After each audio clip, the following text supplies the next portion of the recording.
was lost, but now I'm found. Was blind, but now I see.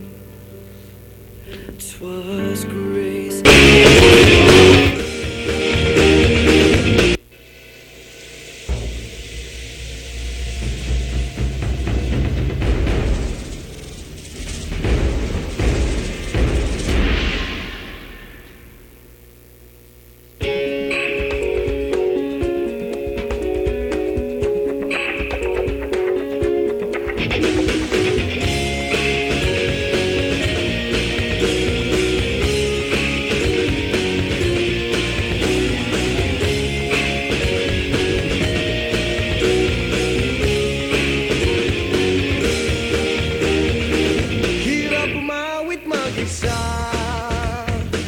Ang kasabay lumang gitara, parang walang saysay ang kilos ko sa mundo. Pero ang kinabukasan mo, tungkulin ba ng ibang tao? Maghanap ng entablado mo't kalaro. Huwag nagpagmasdan ang pangyayari, kumarat kumalaw, lamang sa init ng damdamin, sabay-sabay lang sumigaw. Kilos kabataan, oras natin to, makialam, makijama, kilaho. Kilos kabataan, buhay natin to, ang mundong tinagnan tayo magpatakbo. Makijam ka, pare ko.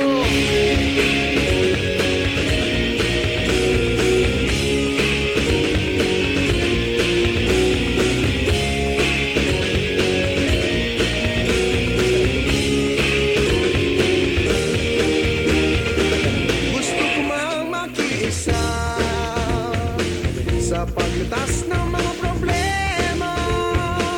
Anong magagawa ng isang katulad ko? Pero ang kinabukasan mo, tungkulin ba ng ilang tao? Makibahagi sa bagahe ng mundo. Huwag nagpagmasdan ang pangyayari, kumalat kumalaw, lamang sa init ng damdamin, sabay-sabay lang sumigaw. Kilos kabataan, oras natin to, makialam, makijama, kilaho. Kilos kabataan, buhay natin to, ang mundong tinagnan tayo magpatakbo. Makijam ka, pare ko, magtutog kang makisaya, ang mundo may magkaiba. Sabay-sabay kong mag-ingay, Makilaho, magpakilala. Kilos kabataan, oras natin to, makialam, makijama, kilaho. Kilos kabataan, buhay natin to, ang mundong tinagnan tayo magpatakbo. Makijam ka, pare ko.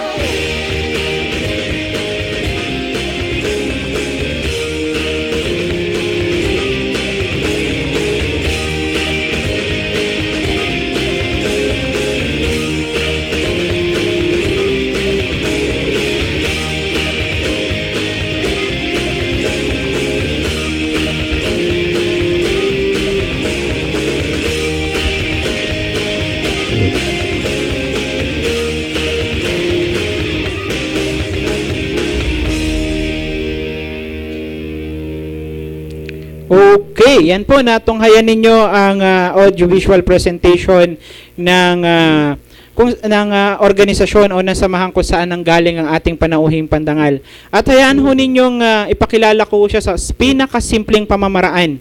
Ang batang ito na edad 20 anyos ay isang Ward Executive Secretary ng San Mateo Ward ng Mormon Church sa San Mateo. Siya ay konsehal ng Sentral na Konseho ng Mag-aaral ng Polytechnic University of the Philippines. Siya ay SK Municipal Federation Treasurer. Uy, maraming pera ito, no? Ng San Mateo Rizal, SK Federation ng San Mateo Rizal. At siya po ang current SK Chairman ng Santa Ana or Barangay Santa Ana, San Mateo Rizal, no? Siya po ay isa sa aming mga honorary advisors ng Marikina Youth Leadership Conference. Pasalubungan po natin ng palakpakan, kagalang-galang Lihay Flores Salonga. Okay, yan. Makikita nyo yan sa aking bandang kanan. Magandang hapon na Chairman Lihay. Isang maalab na pagbati naman, Father. Yan, maalab talaga, no? Bigyan natin ng pagbati ang ating mga taga-subaybay bago tayo dumiretso sa ating tanungan portion. Sige, maraming salamat sa pag-imbita sa akin dito, Father. Binabati ko nga pala yung mga taga-Barangay Santa Ana, lalo na sa aking mga SK Kagawad, at sa bumubuo ng sangguniang barangay ng aming barangay, yun nga, sa pamumuno ni Kapitan Joel Diaz at sa mga bumubuo ng aming bayan sa pangunguna ni Mayor Paeng Diaz. Yan. At saka sa mga kasamaan ko sa Politeknikong Universidad ng Pilipinas at sa mga kababayan nating nanonood at tumatangkilik sa inyong palabas. Yan, okay. At nabanggit mo na rin lang ang Barangay Santa Ana, no? Bilang SK Chairman o tagapamuno ng mga kabataan ng Barangay Santa Ana, kamusta po ang Barangay Santa Ana in terms of politics and youth development program sa ilalim po ng pamumuno ninyo? Politics po, masyadong maunlad ang politics sa amin, masyadong makulay. Halos lahat na po politika. Marami bang gulay sa inyo? Makulay ang buhay? Marami. At pagdating naman po sa bagay tungkol sa youth development, nakakalungkot mang isipin, ngunit kadalasan ito'y pinababayaan ng barangay. Ngunit sa pangunguna ko po ay pinipilit kong abonohan hanggat makakaya yung mga projects namin. Masarap maging treasurer, ano? Taga-abono. Yun nga po yung problema, puro abono, walang bumabalik kadalasan. Yun, sana abonohan mo rin ang merienda natin ngayong hapon. Sige Okay, po. at nakita ko sa iyong CV, ikaw ay isang konsehal, no? Kamusta naman ang pagiging partially politically motivated ng iyong posisyon sa universidad o sa Politeknikong Universidad ng Pilipinas sa ngayon? So sa kasulukuyan po, tulad ng mga nakaraan naming paglalaban, meron na naman po nakaambang pagtaas ng tuition fee sa aming universidad. At katuwang po ng iba't ibang local colleges, student council rin po at iba't ibang mga pangkat ng mga estudyante, ngayon po patuloy pa rin po ang pagtutol namin sa pagtaas ng mga bayaring ito. Dahil alam naman po natin na ang Politeknikong Universidad ng Pilipinas ay ang totoong People's University of the Philippines, kung saan tulad pa rin ng dati, 12 pesos pa rin po siya. At ang tanging mga anak na mga manggagawa, mga magsasaka, mga maralita, nakaka-afford doon. Kung aalamin natin, ang sinasabi ng ating batas ng edukasyon ay karapatan. Ngunit pagdating daw ng kolehiyo, sabi ng ilan na isa na lamang itong pribilehiyo. Ngunit ang Politeknikong Universidad, kinikater niya, mahirap na mga mamamayan natin doon nakakapagtapos. At makikita naman natin na yung mga mahihirap na mga nagsipagtapos dito, sila yung mga tinatawag natin mga mauunlad at mga leader ng ating bansa ngayon. Yun, no? Tataas na naman. Magkano daw ang itataas? Medyo hindi ko alam yung detalye, pero sa susunod malalaman natin yan. Okay. Brother Armin Luistro, wala ho tayo sa Lasal. Sana ho yung Polytechnic manatiling 12 pesos. Kaso lang kasi nakakatakot Upang ang mga estudyante ninyo doon, mga war freak yata. Totoo ba yun, Chairman? Masasabi natin ganon sa karaniwang mga mamamayan. Ngunit paano nga ba sila nagiging ganon? Kaya sila nagiging ganon, hindi naman mismong ang student council o kung sinong organisasyon yun ang hikayat sa kanila. Mismong ang gobyerno yun ang hikayat sa kanila. Kasi kung di tataas ang tuition fee na yun, hindi magiging ganon ng mga kabataang yun. So kaya sila nagiging ganon kasi nalalaman nila yung mga ambang maaring mangyari. Maaring hindi na makapag-aral yung kapatid nila o yung kapitbahay nila na walang kaya. Kaya syempre, natural na mekanismo ng mga tao na pagka nababother sila, ganun ang gagawin nila. Ipapakita nila ng buong lakas na tumututol kami sa mga bagay na ginagawa nyo at gusto namin ang gantong bagay. Okay. So, itutuloy ko lang, bibigyan kita ng kaunting follow-up question doon. Kasi ako, naging kolehiyalo din ako, no? Pero, hindi ko naranasan na makipagbakbakan sa kalye bilang isang estudyante dahil ang pagkakaintindi ko tayong mga estudyante dapat ang iniintindi natin ay pag-aaral, no? Pero isang katanungan, bakit mukhang ang nagiging sentro ng ating mga estudyante sa PUP ngayon ay nadaig pa yata ang UP, no? Sa dami ng pakikipag-rally, minsan naging drastic pa, dumating pa sa panahon na mga gamit ng property ng eskwelahan, sinunog, sinira, and everything. Hindi baga parang hindi magandang indikasyon ito na hindi natin nakikita yung present day GMRC o Good Manners and Right Conduct sa ating mga mag-aaral? Bibigyan kong linaw yung tungkol dun sa sinasabing school materials, etc. Actually, ang isang upuan na hindi na ginagamit, hindi na siya maaaring tawaging upuan. Tama po ba, Father? Tama. At yung mga ginamit po doon na sinunog, napanood naman siguro ng maraming mamamayan natin, ay mga hindi na po upuan. Yun po yung mga sirang upuan, mga sirang gamit na, mga lumang kahoy na pinakitang seremonyal ng mga estudyante doon na tumututol kami. Kasi kung hindi gagawin yon tulad ng mga nasaksihan natin, pag puro salita lamang, puro diplomatiko, kadalasan ay hindi na pinapakinggan. At yun yung kinalulungkot namin sa ating gobyerno na sinasabi nila ay napakademokratikong bansa ng Pilipinas. Ngunit pagka ang mga boss ng ating Pangulo ay nagsasabi na ganito po ang gusto namin, mahal na Pangulo, nangyayari po ay hindi na po pinakikinggan ng ating mahal na Pangulo. So gagawa po ng paraan yung mga estudyante para lubusan sila mapakinggan. At actually po, hindi lang po ang PUP ang nakakaranas ng mga ganong klaseng mga bagay-bagay. Kabilang na po dyan ang iba pang mga universidad, mga iba pa pong state colleges and universities. At kung alalahanin po natin, nung mga nakaraan po na nagkaroon po ng kilos protesta mga iba't ibang estudyante, halos nung sumama po ako noon, napuno po ang buong rekto. Oh. Okay, pero alam mo, Chairman, isa lang ang masasabi ko, no? Kesira, buo, property pa rin po yan ng ating gobyerno, no?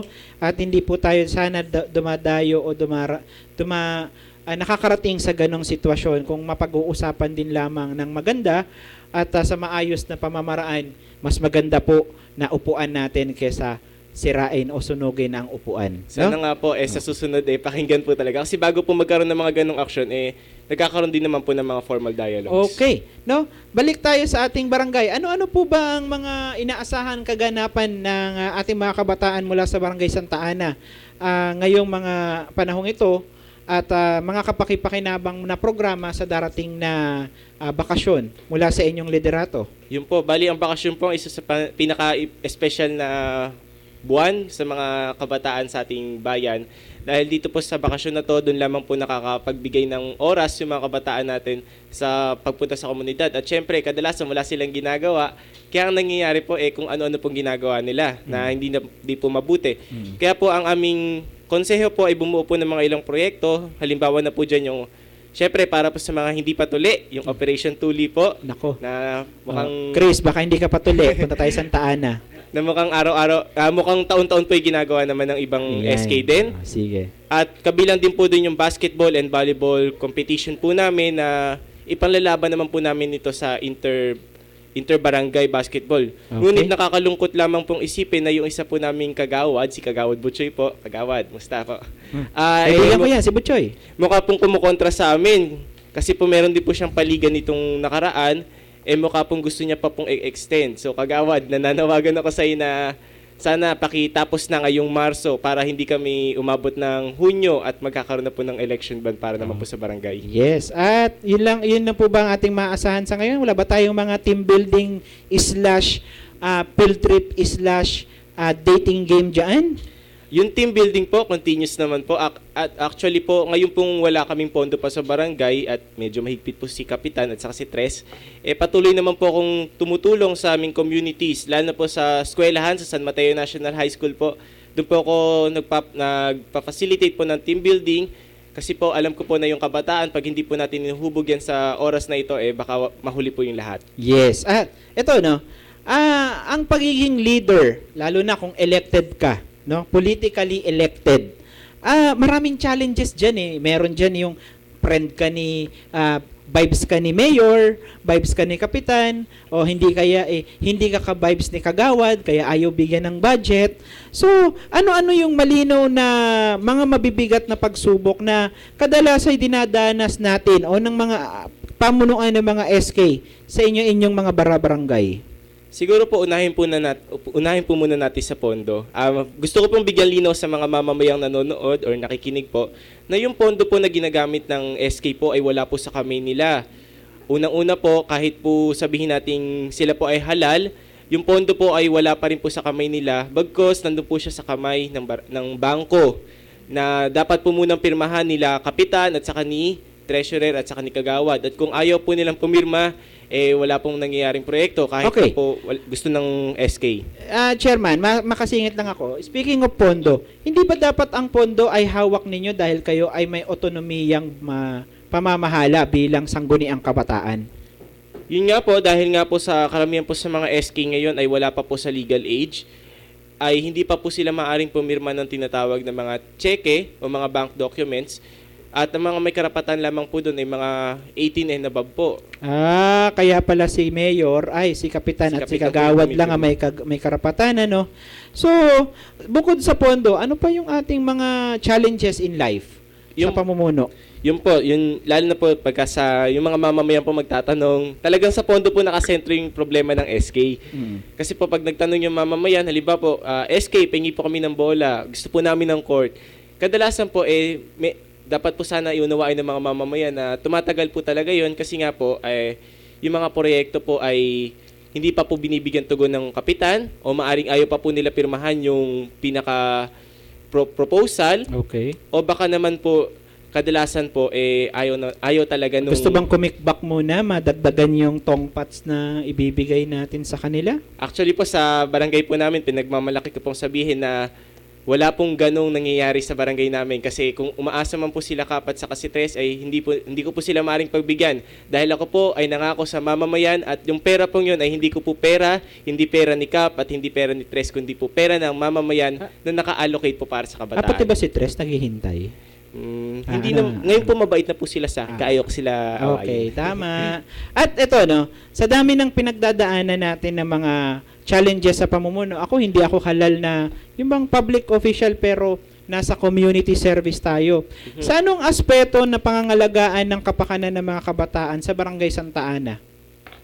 Diyan sa San Mateo, Rizal. Anong mga aspeto nyo dapat pangalagaan ang kapakanan ng mga kabataan? According po sa ating Constitution and Bylaws ng SK po, dapat po bigyan prioridad. Unang-una, isasama na po natin yung kalikasan kung saan po ang pinaka mananagutan po talaga sa kalikasan natin ay yung mga kabataan natin sa kasalukuyang panahon. Pangalawa po dyan yung sports development po kasi ang SK chairman din po ang pinuno ng Sports and Youth Development Program ng barangay bilang isang ex-officio kagawad. Pangatlo po doon yung Health Services and Adolescent Reproductive Health Program kung saan nga po kabilang RH lo yun, ha? Medyo po. RH lo yun, ha? Medyo, po doon, sumisentro po yun sa Operation Tule. At yung naman po, yung susunod naman po is Education and Moral Recovery. Alam naman po natin yung mga kabataan natin ngayon, nawawala po sa tamang landas. Kaya isa din po sa mga pangunahing proyekto dapat ng sangguniang kabataan ay yung pagpapaunlad po ng moral at ng kamalihang pang-edukasyon ng kabataan. Isa din po doon yung cultural development po at yung saka yung anti-drug abuse po katulad ng napakinggan natin kanina sa Marikina, isang napakaganda pong programa yon at inaasahan ko din po na sana sa bayan namin magkaroon ng ganun. Dahil nga po sa kakulangan ng pondo, kakulangan o ayaw lang ibigay? Sige po, yung ayaw po ibigay. Dahil nga po sa bagay na yon, mismong kahit pampatarp lang po na para hikayatin yung kabataan na wag umabuso, hindi po namin magawa. Alam mo, Chairman, may tanong ako. Kasi ito, I have been motivated by a certain SK chairman in our barangay, sa Marikina, sa Barangka. Kadalasan, problema natin yung ayaw ni Kapitan, ayaw ni Tres, o kinokontra. Hindi ba po pwede tayong humanap ng ilang mga NGOs, mga private officials, o private companies na po pwedeng tumulong sa atin na hindi tayo kailangan maglabas ng pondo para magkaroon ng mga proyektong kapakipakinabang para sa mga kabataan? Actually po, ginagawa po namin yan sa aming barangay. Tulad po nung nakita natin kanina sa ABP po namin, nakikipag-ugnayan po kami sa iba't ibang organisasyon. Halimbawa na lang po sa simbahan po namin, bilang isa na rin po akong leader sa simbahan namin, na ang community service ko po, hindi ko naman po kakayanin mag-isa yan o naming 8, kasama yung mga SK kagawad ko. At hindi naman po namin kayang magbayad ng mga maglilinis para sa aming Clean and Green program. So nakikipag-coordinate po kami sa simbahan, para po maghanap ng mga tao at yung pampakain po, kahit kaunting halaga lamang po, sagot na po namin. At saka po meron din po kaming nakaraang seminar po, nagpapasalamat po kami sa naging speaker namin doon, na binigay niya po ng libre yon at kahit papaano po, natuto naman po yung mga kabataan, lalo na po yung mga leader po yun ng komunidad. Yun. So, sa dami ng mga sinabi natin at napag-usapan natin, paano natin hinaharap ang mga pagsubok na ito sa loob ng sirkulo ng mga politikong trapo, ika nga? Sa katotohanan po, napakahirap, lalo na pag nasa loob ka ng sistema, na harapin yung mga trapong politiko.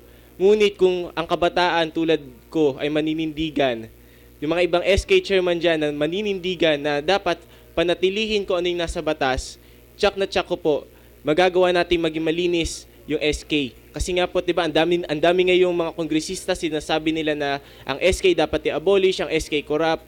Ngunit, para po sa mga kongresistang yan, gusto ko po kayong hamunin.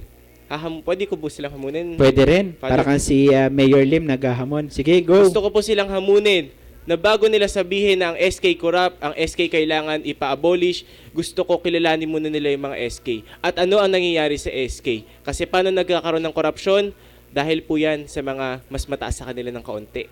Yung mga nasa barangay din na ayaw ibigay yung pondo, kaya para mailabas yung project na yon, magbibigay na lamang ng 1,000, 2,000, nakakalungkot naman po. Sasabihin nila corrupt agad, hindi nila alam yung sistema ang nangyayari talaga sa loob. Hindi ba mas maganda na ibalik natin sa dating edad ang mga SK?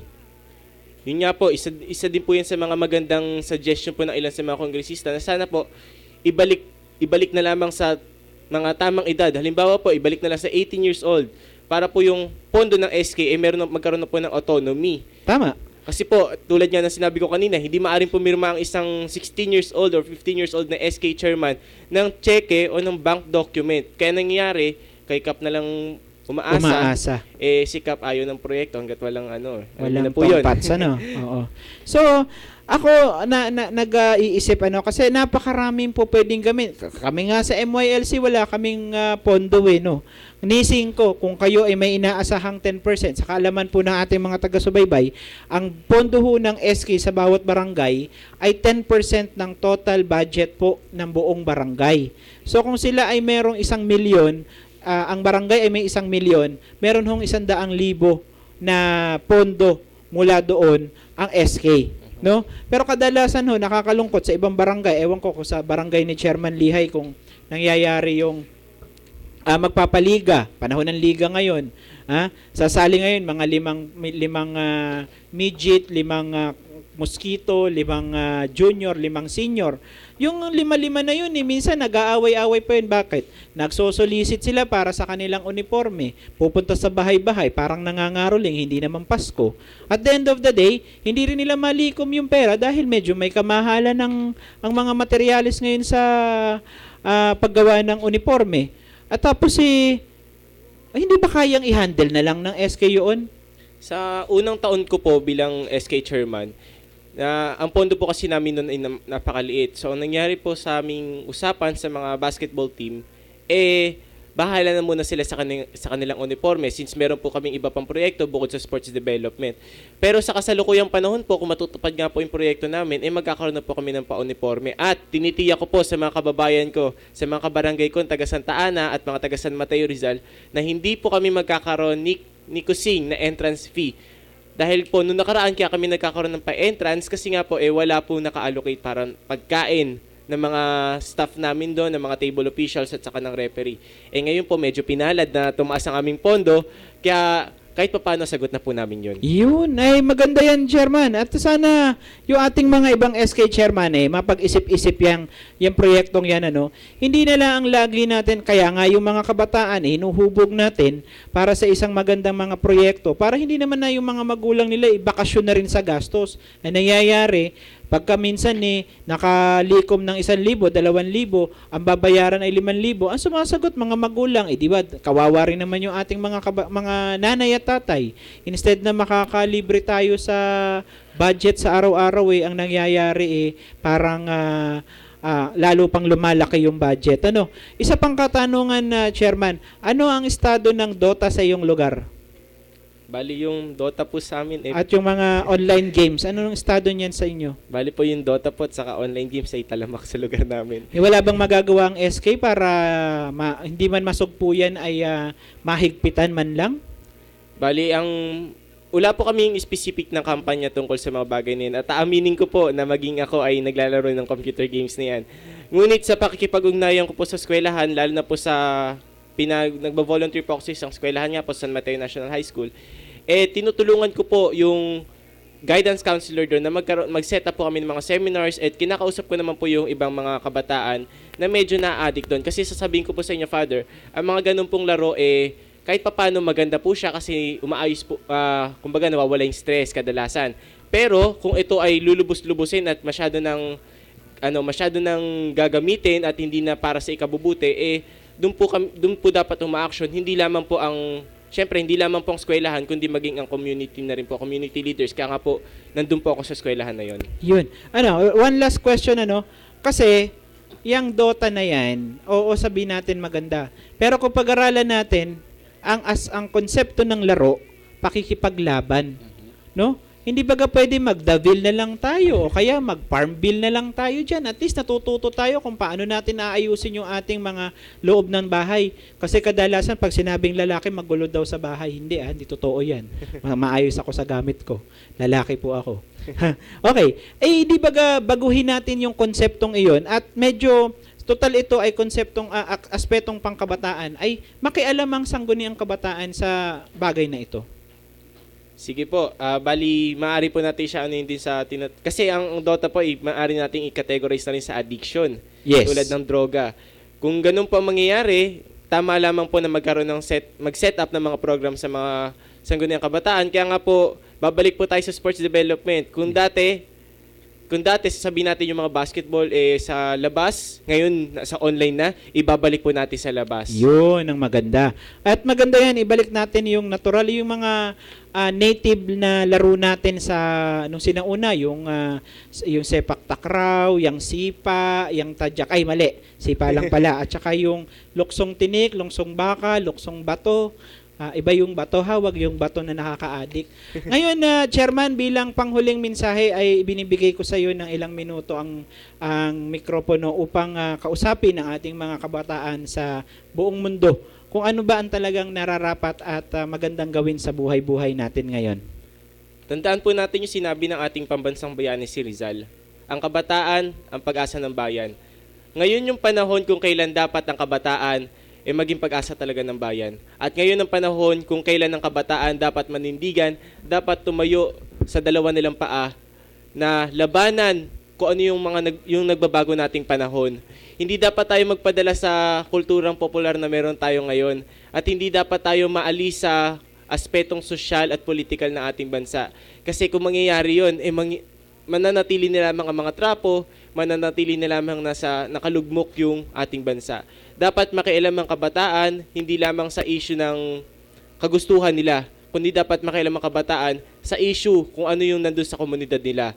At ako po, Father, sasabihin ko na rin po dito, baka nakikinig yung mga kabarangay ko dyan, na yung aming pong financial statement ay handa ko pong ipakita sa kanila dahil medyo na-issue po ako doon. Sabihin nila, bakit walang lumalabas na ganyan-ganyan?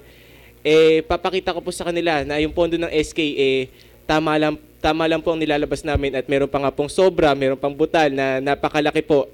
At yun ay pangako kong ipagpapatayo ng court sa lugar namin. Pwede ko bang makita yan sa video natin, Chairman? At sa ganun naman mapatunayan natin meron talaga tayong financial statement sa mga ginagastos nating pera ng bayan? Ito po, Father. Sige. Kuya Chris, tutok nga ang ating camera. Ayan mga kaibigan, tunghayan po ninyo sa mga taga Santa Ana, Barangay Santa Ana, San Mateo, Rizal, no? Sa Office of the Barangay Sangguniang Kabataan. Nandito po ang kanilang summary of expense sa buong taon ba to, Chairman? Opo, sa 2011 po yan at yung kabila namang pong papel is sa 2012 naman Ayun, po. okay, no? At hawak po ng inyong lingkod ngayon ang dokumentong ito upang makita ang pagpapatotoo na may pera ang SK. Kaso lang, wag naman sanang gamitin ng ating mga politikong trapo ang ating mga kabataan upang mangurakot. Ano? Na kung minsan, bago ilabas ang pondo ay kinakailangan may padulas, no? Na wag nating turuan ng mga kabataan, gamitin natin ang SK upang maging bago ang ating daan. Ika nga ng isang campaign na advocacy, dapat tama, no? Naka-zero balance na ba to, Chairman? Meron pa pong sobra yan. At yun nga po, pinangako kong pagpapatayo ng court sa lugar namin. Okay, maganda yan. At matutunghayan po ninyo at makikita lahat itong mga figura na ito sa tanggapan ng ating minamahal na SK Chairman na Lihay Flores Salonga. At yun po, maraming salamat sa inyong lahat. Maraming salamat, Chairman, at ang akin pong panghuling mensahe sa ating mga kabataan at kababayan. Una tuli, binuksan natin ang programang Boses ng Kabataan dito sa ating Kakampi Online sa pamumuno ng ating minamahal na si Miss Fe Nicodemos, no? At nais nating maging daan ang programang ito upang ang mga kabataan sa lahat ng sulok ng bansa ng Pilipinas at maging yung nasa labas ay maging kabahagi ng programang ito. Gusto nating ipakita sa kanila na ang kabataan ay may pag-asa, no? Yan po ang aming inumpisang advokasya sa MYLC sa Marikina Youth Leadership Conference. At kung ang boses na ito ay maririnig ng mga kinauukulan, hinihiling ko po ibalik natin ang edad ng SK sa legal age. Dahil ang sinasaad po ng ating konstitusyon mula 18 hanggang 35 anyos po ay tanggap ang kabataan sa mga edad na yan. Kaya malawak po ang ating pagpipilian, no? Upang magbigyan natin ng tunay na training sa tama at tuwid na daan ng pamumuno ng ating gobyerno, ating mga kabataan. At hindi ho ako pabor na tanggalin ng SK dahil ito lamang po ang natatanging weapon ng mga kabataan kung saan sila ay maghahalal ng sarili nilang pinuno. Hindi maganda yung i-appoint ni kapitan kung sinong gusto niya o i-appoint ng mayor kung sinong gusto niya. Politika pa rin ho ang mananaig doon. At the end of the day, kung tayo ho ay ibabalik natin sa tamang edad ang mga SK at makakapirma sila ng mga dokumentong legal, ay makakatayo sila. Yun ang magandang aspeto. Makakatayo ang SK sa sarili nilang mga paa. Kung ano man ang kanilang proyekto, ano man ang maging pagkakamali nila, they are accountable to that. At the end of the day, sila pa rin ang mananagot sa atin at sila pa rin ay ang tinatawag nating pag-asa at yung huli nating alas sa ating komunidad, no? At muli po ako'y nagpapasalamat sa ating panauhing pandangal ngayong araw na ito. Kagalang-galang SK Chairman ng Barangay Santa Ana, San Mateo, Rizal, Honorable Lihay Flores Salonga, na malamang ay kamag-anak din ng ating panauhin ng nakaraang linggo.